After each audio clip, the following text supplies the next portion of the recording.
Events will take place in Boston April 23rd and 24th, commemorating the 100th anniversary of the Armenian Genocide. Historians say as many as 1.5 million Armenians were killed by the Ottoman government in what many consider the first genocide of the 20th century.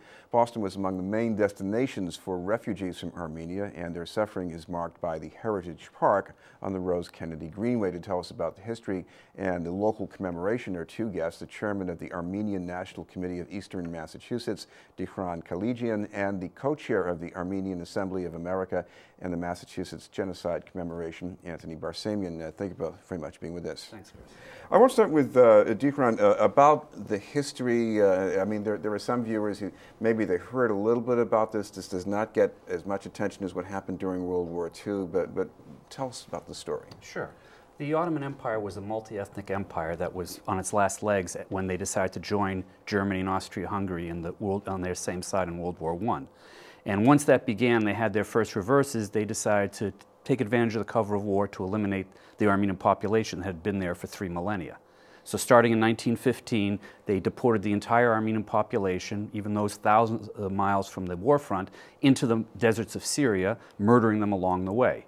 And in the course of that year and then subsequent years, 1.5 million Armenians were killed, and the entire civilization was uprooted, driven out. And since then, we've seen the destruction of the Armenian culture that had been on the Armenian plateau. Now, I think one excuse I think that's come from the Turks in this is that, well, this is a population on the border of the Russian Empire, and you know, Russia was an enemy of the Ottoman Empire, so you know they were going to feel some heat. Certainly, but the thing you have to keep in mind is they were Armenians on both sides, and in fact the Armenians in the Ottoman Empire joined the Ottoman army, and in fact that's why they were so easily eliminated. They were disarmed, and eventually all the young men were murdered by the army they had joined, leaving the women, children, and elderly defenseless. The Armenians in the Russian Empire joined the Russian army because they were Russian citizens, and that's what you might expect. And so there is this ongoing denial campaign where Turkey says, well, you know, it was an uprising. But there's no evidence of that. I mean, it's very flimsy, and it's essentially a cover, which is actually very similar to what Sudan does today in covering up the massacres in Darfur and the genocide in the Nuba Mountains by saying, well, we're putting down an insurgency. The tactics are very similar, and they borrow from each other. Anthony, there's some very interesting flashpoints around this. Pope Francis said, you know, he says we have to recognize this, and he got a lot of blowback. Yeah, I had the privilege of being in Rome last Sunday with the Pope and with the Armenian church leaders. It was an amazing Mass. Most of the Mass was done in Armenian, in classical Armenian. And one thing he said, which I think is the message to the government of Turkey, is this is an open wound that's bleeding, and we need to bandage that wound. We need to bind that wound.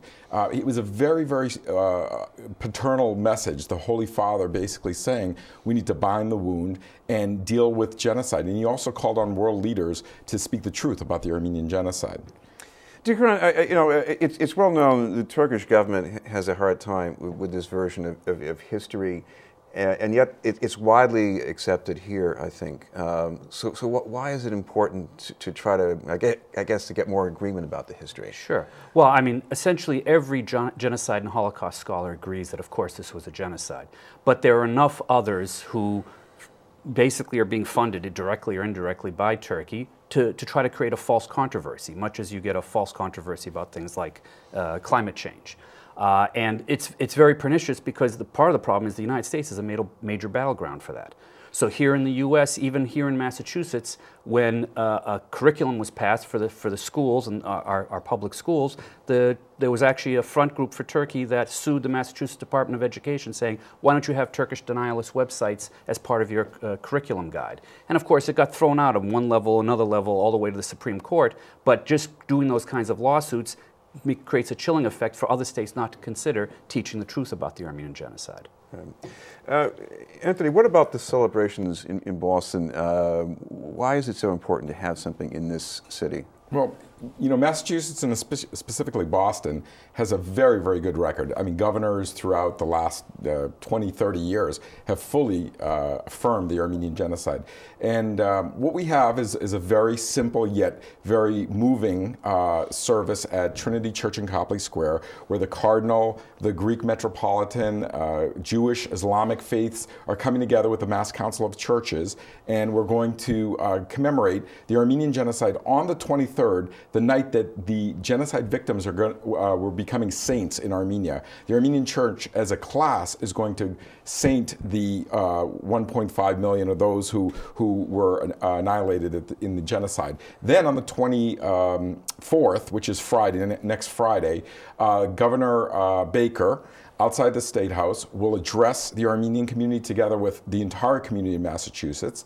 And there'll be a solemn procession down to the Holocaust Memorial, to the Armenian Genocide Memorial, where within the park on the Greenway, Elizabeth Warren, Deval Patrick, former governor, and Mayor Walsh, and others, our senators will be there. Senator Markey, I believe, is also going to be there. We'll commemorate the genocide, and then that night is a very uplifting youth and young persons presentation, where they're going to do a multimedia presentation in the park that runs to about 10 p.m. Dikhran, how does it feel for you to see this recognition from outside the community? Outside the Armenian community, that is. How does it feel? Yes. Yeah. Well, I mean, it's very welcome, because the Armenian community haven't fought for almost 100 years now, the denial by the Turkish government, having states like Massachusetts, having countries around the world. Unfortunately, the Congress, although it's passed 2 genocide resolutions, it hasn't gone through the Senate. It's very welcoming to have the Pope and everyone else finally come on board and say, Turkey, it's time for you to stand up stand up to your history, to acknowledge what happened, that a prior government, but one that you've taken the benefit from, the lands from, the patrimony of. You have to take the good with the bad, and if that was the foundation of the Republic of Turkey, you have to also take responsibility and provide justice for the victims of the Armenian genocide and for the descendants, and do something to take care of. So it's very welcoming to have so many countries and so many governments now around the world telling Turkey, you have to do the right thing.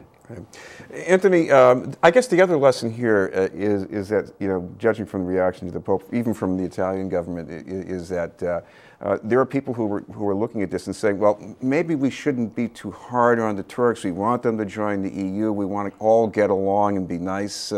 How do you feel when you see that? So that's interesting. The Pope made that statement. We have a wound that is bleeding, and we need to stop the bleeding. Immediately, the Turkish president comes out with a statement admonishing and basically threatening the Pope, saying you should not have done that, and really a direct threat. Well, if you're not guilty of something, then why are you being so defensive and threatening? So what happens with Turkey is anytime somebody talks of the Armenian genocide, Turkey then pushes back so hard that people don't want to get into what they consider controversy, as Dikhran has said. Now, here in Boston, very interesting, and I'm going to make a prediction. I think the people of Turkey will get ahead of the government. You're starting to see young Turks and the community here in Boston, young and old, come to us saying, we're sorry, this was a genocide. How do we help you? So this is starting to change. You're starting to see the dialogue change slowly, because they're starting to realize that there's a lie out there that's been around for 100 years, and I think they're tired of hearing that lie. Dikhran, you also have some more information both about the observance and the history online. Is there any way we can tell our viewers about how to find that? On the event itself, well, on the lies, actually, one place they can look is www.armeniangenocidereparations.info, where we actually, there's a new report that came out that actually analyzes what happened and how it can be remedied, what the future remedy can be. And we have a separate website Tony can give as far as to find out what the events are going to be in Boston. Sure, it's remember1915.org. So New England, NE remembers 1915.org. There are so many great websites out there, though. I really recommend that if people are interested, they look at these websites. There's so much documentation on the Armenian genocide, and that's where we are today. We're sort of out of the recognition and more into looking at Turkey and saying, okay, Turks, what are you going, and the Turkish government, not the people necessarily, but the Turkish government, what are you going to do to remedy the situation?